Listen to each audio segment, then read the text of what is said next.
इस वक्त मैं दक्षिण मुंबई स्थित बीजेपी दफ्तर के बाहर मौजूद हूं और आप देखिए कि बीजेपी युवा मोर्चा की तरफ से संजय राउत के खिलाफ प्रदर्शन किया जा रहा है और सामना अखबार की जो प्रतियां हैं वो जलाई जा रही हैं। ऐसा इसलिए किया जा रहा है क्योंकि आज का जो सामना संपादकीय लिखा गया था उसमें जो उप मुख्यमंत्री देवेंद्र फडणवीस हैं उनको लेकर कई सारे विवादित शब्दों का प्रयोग किया गया था और मुख्य तौर पर यह कहा गया था कि दिल्ली ने देवेंद्र फडणवीस का राजनीतिक श्राद्ध करने का कोशिश किया और उसी के चलते जो यहाँ पे युवा मोर्चा के कार्यकर्ता हैं वो बेहद ही आक्रोशित आपको नजर आ रहे हैं और यही कारण है कि संजय राउत के खिलाफ यहाँ पे प्रदर्शन किया जा रहा है। साथ ही साथ में हाथों में पेपर लेकर यहाँ पर सामना अखबार की कई सारी प्रतियां जो हैं वो जलाई जा रही हैं। मौके को देखते हुए यहाँ पर जो है वो पुलिस बल की तैनाती की गई है ताकि किसी भी तरीके की अप्रिय घटना जो है उसको होने से बचाया जा सके। आपको बता दें कि लगातार सामना अखबार के जरिए सरकार पर हमला बोला जाता है, लेकिन आज का जो सामना अखबार का जो एडिटोरियल था उसमें खास साफ तौर पर देवेंद्र फडणवीस को लेकर निशाना साधा गया था और ये कहा गया था कि देवेंद्र फडणवीस 2019 में जो बीजेपी और शिवसेना का गठबंधन टूटा उसके लिए देवेंद्र फडणवीस जिम्मेदार हैं और जिस तरीके से वादा करने के बाद जो बीजेपी मुकर गई उसके गवाह जो हैं वो देवेंद्र फडणवीस हैं। साथ ही ये कहा गया कि किस तरीके से दिल्ली ने देवेंद्र फडणवीस का राजनीतिक श्राद्ध करने की कोशिश की। इसी बात से जो युवा मोर्चा के कार्यकर्ता हैं वो बेहद ही नाराज हैं और यहाँ आप देखिए कि तस्वीरों में इसी बात को लेकर सामना अखबार की प्रतियां जलाई जा रही हैं और ये कहा गया है कि देवेंद्र फडणवीस को लेकर जिन शब्दों का इस्तेमाल किया गया है सामना अखबार में उनके एडिटोरियल में वो बेहद ही निंदनीय है। सामना संपादकीय में राज्य के उप मुख्यमंत्री को लेकर आज हमला किया गया। ये कहा गया कि 2019 में जो बीजेपी और शिवसेना के बीच का गठबंधन टूटा उसके लिए साफ तौर पर बीजेपी जिम्मेदार है। इतना ही नहीं, देवेंद्र फडणवीस को लेकर कई सारे आपत्तिजनक शब्दों का इस्तेमाल किया गया। सामना में ये लिखा गया कि दिल्ली ने किस तरीके से देवेंद्र फडणवीस का राजनीतिक तौर पे श्राद्ध करने की कोशिश की। इसी बात से नाराज बीजेपी युवा मोर्चा के कई कार्यकर्ता, कई नेता जो हैं वो इस वक्त बीजेपी दफ्तर के बाहर सामना अखबार और संजय राउत के खिलाफ प्रदर्शन कर रहे हैं। हमारे साथ कुछ यहाँ पे कार्यकर्ता और नेता मौजूद हैं। आप बताइएगा कि सामना अखबार में ऐसा क्या कुछ लिखा गया जिससे आपकी भावनाएं जो हैं वो आहत हुई हैं?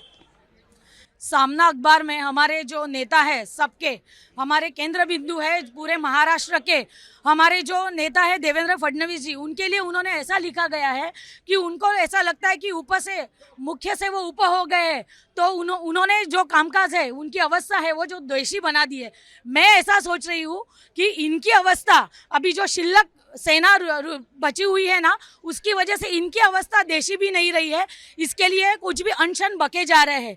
इनको हमारा यही इशारा है कि अगर ऐसे ही ये जो वृत्तपत्र है उसमें अगर कुछ भी टिप्पणी करते रहे तो हमारी महिला मोर्चा होने दो या युवा मोर्चा होने दो, इतनी ही आक्रामक होकर रास्ते पर उतर जाएगी। फिर ये लिखने के लायक भी नहीं रुकेंगे और ये कुछ भी करने के लायक नहीं रुकेंगे।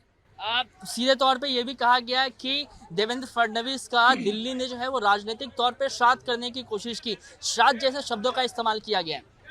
क्या है ये बेशरम लोग हैं। इनको देवेंद्र जी, हमें घमंड है कि देवेंद्र जी ऐसे नेता है जिनके काम पर ये किसी तरह की टिप्पणी नहीं कर पा रहे। तो ये कामों पर जब टिप्पणी नहीं कर पाते कोई भी व्यक्तिगत तो इधर उधर की बात करता है। तो ये बस इधर उधर की बात करके भरकरा रहे हैं। इनको लग रहा है कि हम कुछ बोलेंगे और उस पर कोई रिएक्शन नहीं आएगा, तो ये भूल कर रहे हैं। ये आज से रिएक्शन की शुरुआत हुई है, आगे आक्रामक होते जाएगा। और देवेंद्र जी के बारे में एक शब्द भी हमारे पार्टी का कोई एक व्यक्ति भी, शेवट का जो कार्यकर्ता होता है वो भी सुन नहीं सकता।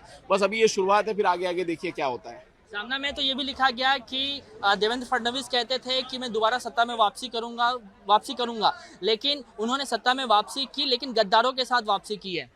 नहीं, ये उनकी गलतफहमी है। जब वो कोई चीज़ गलत करे तो वो उनका मापदंड होता है कि ये सही है, ये गलत है। दूसरा व्यक्ति करे तो इनका मापदंड होता है। ये पूरी तरह से वो अपने फेवर की राजनीति, उनको जो ठीक लगती है वो सही है, जो सामने वाला करे वो गलत है। ये पूरी बुद्धिहीनता है और इनका क्या है, ये दिन ब दिन छोटा पक्ष होते जा रहा है, महाराष्ट्र का सबसे छोटा पक्ष होते जा रहा है। तो बस उसी को लेकर ये सब उनका एग्रेशन में पागलपन है। दिया जब बुझने वाला रहता तो उसके पहले बहुत फड़फड़ाता है। तो ये अजीत पवार को लेकर ये कहा जा रहा है कि जिस अजीत पवार को लेकर फडणवीस ये कहा करते थे कि जेल जाएंगे, चक्की पीसेंगे, आज उन्हीं के साथ सत्ता में है, तो कहीं ना कहीं वो कंफ्यूजन की स्टेट में है।